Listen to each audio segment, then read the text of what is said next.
Radhe Radhe everyone, bright সাহিত্য YouTube চ্যানেলে তোমাদের স্বাগত জানাই।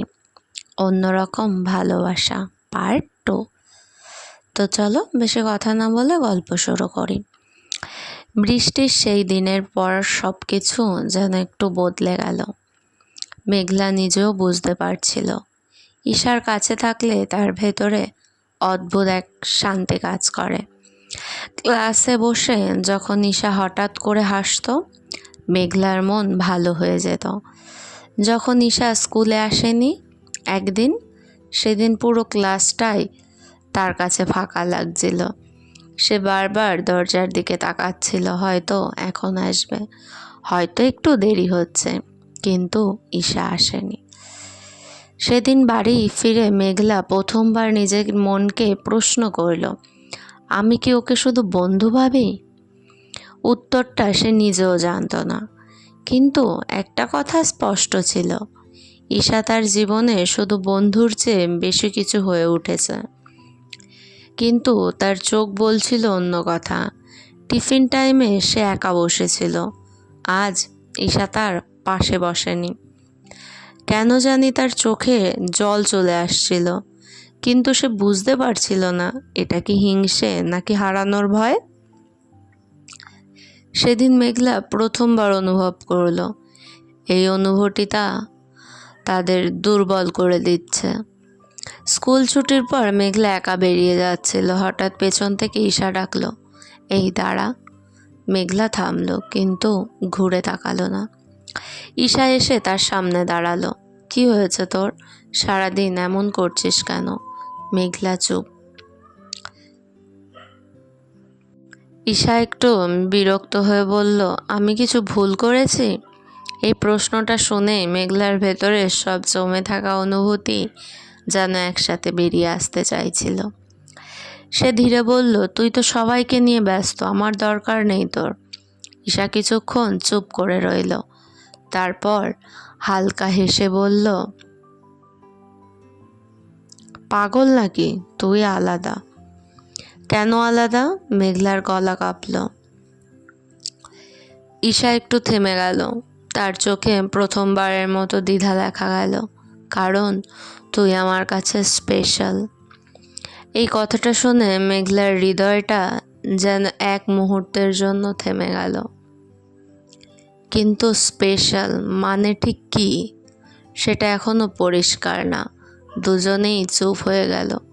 হাওয়া বইছিল, রাস্তার পাশে গাছগুলো দুলছিল, আর তাদের মধ্যে তৈরি হচ্ছিল এক নতুন নীরবতা, যেখানে অনেক কথা আছে কিন্তু কেউ কিছু বলছে না। ঈশা, তুই আমার কাছে স্পেশাল কথাটা মেঘলার মাথা থেকে কিছুতেই বের হচ্ছিল না। সেদিন রাতে সে বারবার সেই মুহূর্তটা ভাবছিল। ঈশার চোখ, তার কণ্ঠের কাঁপন, সব কিছু যেন অন্যরকম লাগছিল। স্পেশাল মানে কি? এই প্রশ্নটাই তাকে ঘুরে ঘুরে কষ্ট দিচ্ছিল। পরের দিন স্কুলে গিয়ে মেঘলা ঈশার সামনে স্বাভাবিক থাকার চেষ্টা করল, কিন্তু চোখে চোখ পড়লেই দুজন যেন একটু থেমে যাচ্ছিল। কথা হচ্ছিল, কিন্তু আগের মতো স্বাভাবিক না। হাসি ছিল, কিন্তু কোথাও যেন একটা লুকোনো সংকোচ। এই নীরবতাটা বন্ধুত্বের না, নাকি অন্য কিছুর, দুজনেই বুঝতে পারছিল না। কিছুদিন ধরে তাদের মধ্যে একটা অদ্ভুত দূরত্ব তৈরি হলো। আগে যেখানে প্রতিটা টিফিন একসাথে শেয়ার হতো, এখন মাঝে মাঝে আলাদা বসা হচ্ছিল।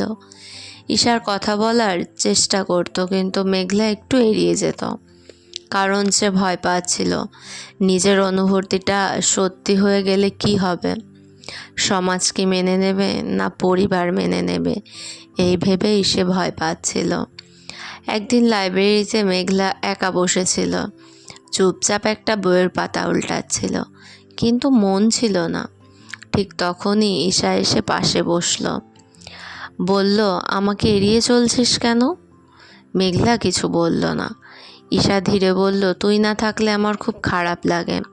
এই কথাটা শুনে মেঘলার চোখ ভিজে উঠল, চোখ দিয়ে দুফোঁটা জল গড়িয়ে পড়ল।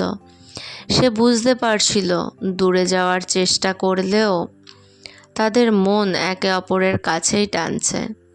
সেদিন স্কুল ছুটির পর আকাশটা আবার মেঘলা ছিল। মেঘলা ধীরে ধীরে হাঁটছিল। তার মাথার ভেতর শুধু একটাই চিন্তা, আমি কি ঈশাকে ভালোবেসে ফেলেছি?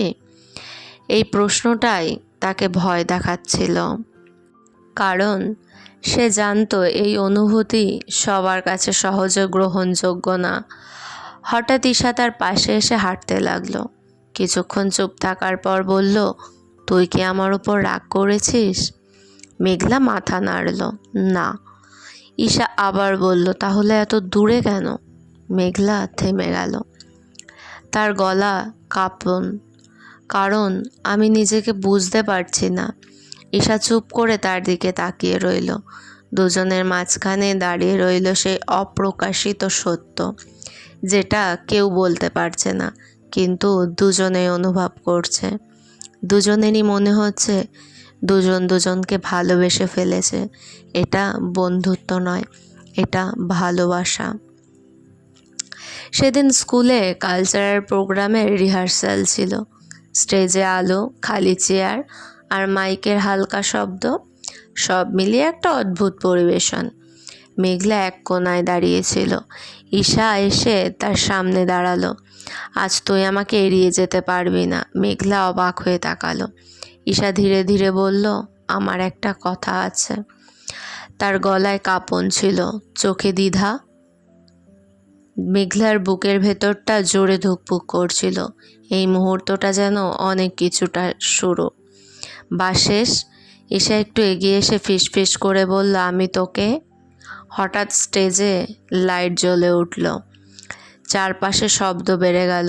কথাটা শেষ হলো না, কিন্তু অসম্পূর্ণ সেই স্বীকারোক্তি তাদের সম্পর্ককে আরও গভীর করে দিল। নেক্সট পার্ট খুব তাড়াতাড়ি আসবে। নেক্সট পার্ট চাইলে কমেন্ট করো, ভালো লাগলে একটু লাইক করে দিও এবং সাথে সাবস্ক্রাইবও করে দিও। তো চলো, তাড়াতাড়ি খুব নেক্সট পার্ট আসবে। ততক্ষণের জন্য সবাই খুব ভালো থেকো, সুস্থ থেকো। রাধে রাধে। আর এমন সুন্দর সুন্দর গল্প পেতে ব্রাইট সাহিত্য ইউটিউব চ্যানেলকে সাবস্ক্রাইব করতে হবে। জলদি গিয়ে সাবস্ক্রাইব করে এসো। টাটা।